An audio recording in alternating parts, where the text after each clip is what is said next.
Nigeria is once again at a turning point. A new order has just been given from the top, a command that will reshape the country's security and political future. President Bola Ahmed Tinubu, while decorating his newly appointed service chiefs, gave them one of the strongest warnings ever heard from Aso Rock. He said new snakes must be smashed right in the head before they grow. Powerful words, but also very dangerous one. Because in Nigeria, every security warning has always had two sides.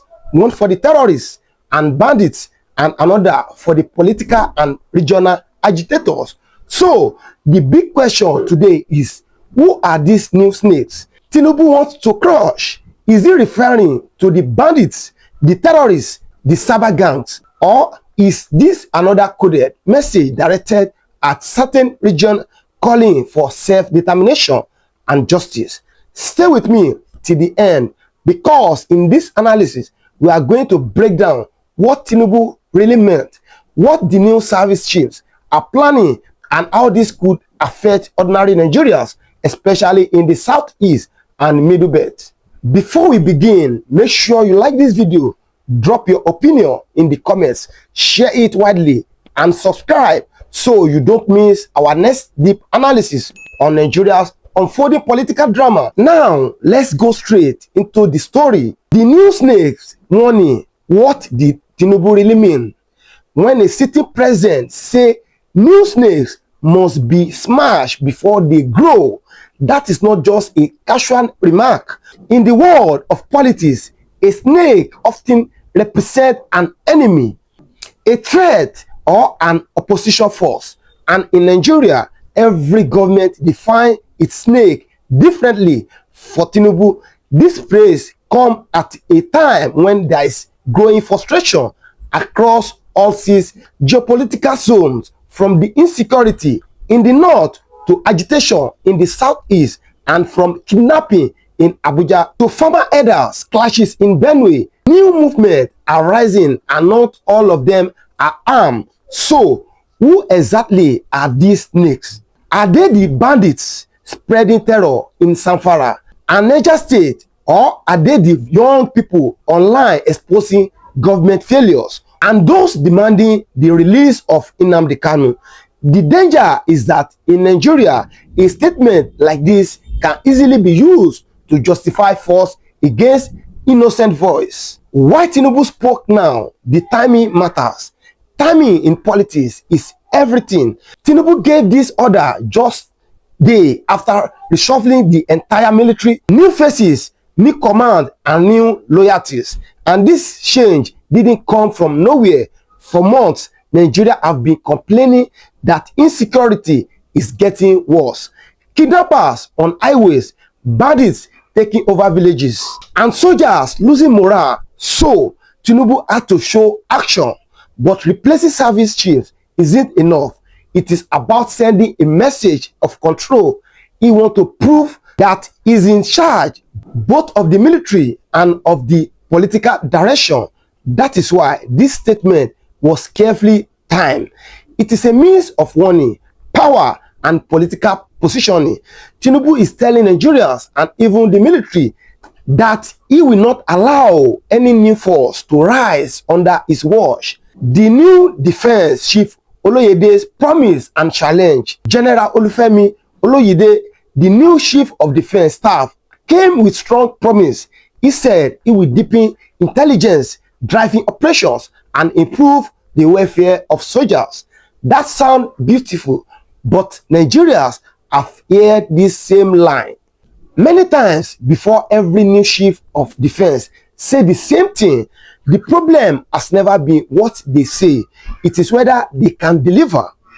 Oluyede's biggest test will be restoring trust between the armed forces and the citizen, because right now people see the armed not as a savior but as a threat, especially in the place like the southeast where military raids have become routine. If this new chief truly wants to succeed, he must prove that this isn't just another round of empty speech.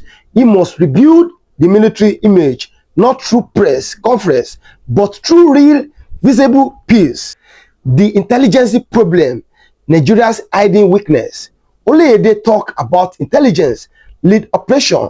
That is a good idea. But the truth is, Nigeria has always failed at intelligence. Security agencies often compete instead of cooperating. Information leaks from the inside. Some officers even sell information to bandits and terrorists. So, before the government talk about crushing threats, it must first crush corruption and betrayal inside the system. Because a military that leaks its own plan is already defeated before the battle begins. The success of any army is not in its weapon, it is in its formation, network, and that is where Nigeria keep losing. Is this directed at the southeast? Now, let's talk about what most people are thinking. The southeast question: each time a government gives a new security directive, the southeast becomes the first testing ground. Why?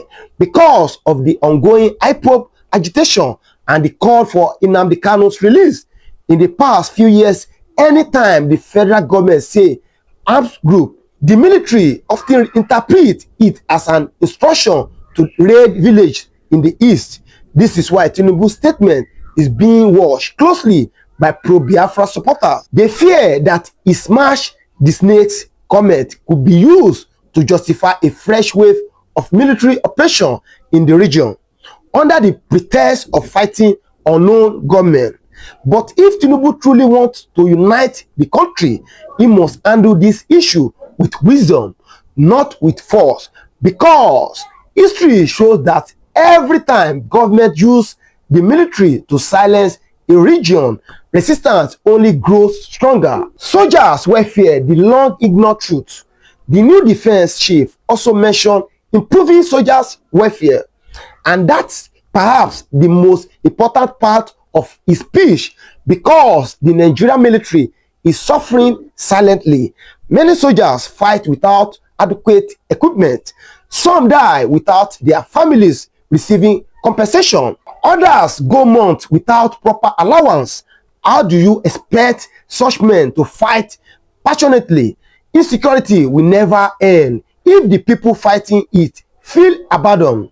Before you crush any threat, you must first empower your soldiers mentally, financially, and morally. When a soldier believes his government stand by him, he fights with courage. The North-South security double standard. Here is a painful truth many people avoid. There is a clear double standard in how Nigeria handles insecurity. When bandits in the north kill or kidnap, government officials talk about dialogue and amnesty. But when violence happens in the south, especially in the southeast, the same government deploys airstrike, checkpoint, and mass arrests. This pattern has deepened mistrust between regions. It makes the southeast feel targeted and the north feel protected. If Tinubu truly wants to be seen as a national leader, he must change this narrative. There must be one standard rule: justice for all or peace for none. Because insecurity has no tribe. It doesn't wear Igbo, Yoruba, or Hausa clothing. It affects every Nigeria the same way. The political side, power, control, and fear. Every security decision in Nigeria has a political angle, and this one is no different. Tinubu knows that as 2027 approach, he must secure loyalty both from the military and the public. So this directive to crush threats is not only about bandits, it's also about crushing political threats before they grow. Many analysts believe Tinubu is already preparing the ground for 2027.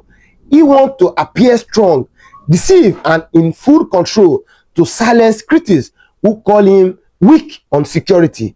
But there is a danger when a government mix politics with security. Innocent people suffer. When every protest, movement, or opposition is labeled as a threat, democracy dies slowly. The road ahead, what Nigeria must watch the next few months will be critical. We will see whether Tinubu's new team bring peace or chaos, because power without direction is dangerous and war without strategy is suicide. If this new service chief truly want to secure Nigeria, they must begin with fairness, intelligence and dialogue, not fear, not intimidation. Nigeria's real enemies are not always armed men. They are poverty, hunger, corruption and injustice. Until those enemies are defeated, no number of guns or tanks can bring lasting peace. So yes, crush the new snakes, but make sure you know who the real snake are. Because if the government keeps mistaking its own citizens for enemies, the circle of bloodshed will never end. So what do you think about President Tinubu's new order? Do you believe this new service chiefs can finally end insecurity, or will this become another round of empty promises and political drama? Drop your honest opinion in the comment section. I read every single one, and don't forget, like this video, share it widely, subscribe and turn on the notification bell so you don't miss our next deep dive into what really happening inside Nigeria's power circle. Because one thing is clear, in today's Nigeria, the real war is not just in the battlefield, it is in the truth the people are not told.